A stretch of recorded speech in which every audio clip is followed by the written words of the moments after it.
문재인 대통령이 백신을 맞았는데 접종을 그렇죠. 했는데 기존 뭐 아스트라제네카 백신이 아니고 화이자로 바꿔치기 됐다 이런 의혹도 나와서 수사까지 들어간다고 하는데. 그래서 저는 이제 바꿔치기를 했을 것이라고 생각하는 사람은 있을 수 있다고 봅니다. 예컨대 그 영상을 보면은 의료 지식이 없거나 상황에 대한 이해가 부족하신 분들이 악의적으로 네. 그 상황을 해석하려는 노력은 할 수 있어. 네. 그럴 수 있다고는 보지만 그것을 자신의 정치적 이득을 위해서 유포하거나 특히 정치인들이 또 자치단체장 후보로 나서는 분들이 이것을 공론의 장에 마치 진실일 것처럼 호도하는 방식으로 제기하는 것은 심각한 문제가 있다라고 보고요. 자질이 안 된다라고 말하고 싶습니다. 왜냐하면 우리 국민 대부분은 아마도 예방접종을 받아보셨을 겁니다. 그렇죠. 예방접종 네. 현장에서 의사 선생님이 백신 접종을 하시거나 간호사가 백신 접종하게 되는데 이 백신이 요즘은 프리필드라고 그래서 그 주사기에 이미 충진이 돼서 나오는 제품이 대부분입니다. 그런 아스트라제네카 제품의 경우에는 병으로 나오는 한 바이알에서 이렇게 네.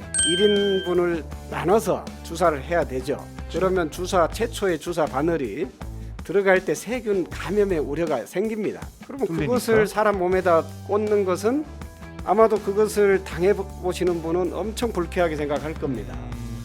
혹시 염증이 생기거나 하면 문제 제기를 할 거예요. 네네. 그럼 간호사 입장에서는 반드시 주사 바늘을 새 바늘로 교체해야 되는 거죠. 위험성이 근데 있으니까. 바로 옆에 놔뒀다가 교체한 게 아니라 뒤에 잘 소독된 곳에 있는 그 새 바늘을 교체해야 되기 때문에 뒤로 돌아가서 번거롭지만 예. 그걸 교체해서 다시 놔드린 건데 그런 일련의 과정들은 사실 동네 의원에서 다 늘상 일어나는 일입니다. 이런 말씀을 호도하신 분들은 네. 아마도 그런 백신 접종에 본인의 기억이 없으시거나 뭐 그렇게 제가 좋게 봐드리려고 합니다. 다만 우리 입장에서는 대통령께 백신 접종을 하는데 잘 소독된 상황에서 백신 접종을 하려는 노력에 대해서 네.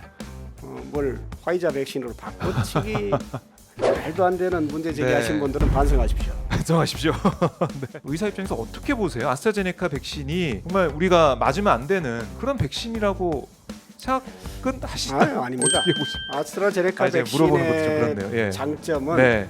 효과에 대한 그 데이터가 잘 밝혀져 있다는 것이고 상온 보관을 했을 상온이라고 한 4도 정도 네. 우리 일반 냉장고 있죠. 네네. 냉장고에 보관을 해도 백신의 효과를 장기간 유지할 수 있다는 장점이 있는 거죠. 화이자의 경우에는 극초저온에 보관을 해야 되잖아요. 그렇죠. 그리고 아스트라제네카 백신 후에 나타난 여러 가지 사례들, 소위 부작용이 의심되는 사례들이 인과관계가 전혀 없는 그런 사례들이었죠. 혈전이 발생한다든지 하는 것도 일상적으로 혈전이 발생할 수 있는 것입니다. 근데 이제 백신 접종을 대규모로 하다 보니까 혈전 발생을 앞두신 분들도 백신 접종을 하게 되겠죠. 본인이 이제 혈전이 발생하리라는 것에 대해서 누구도 잘 모르겠죠. 그럼요.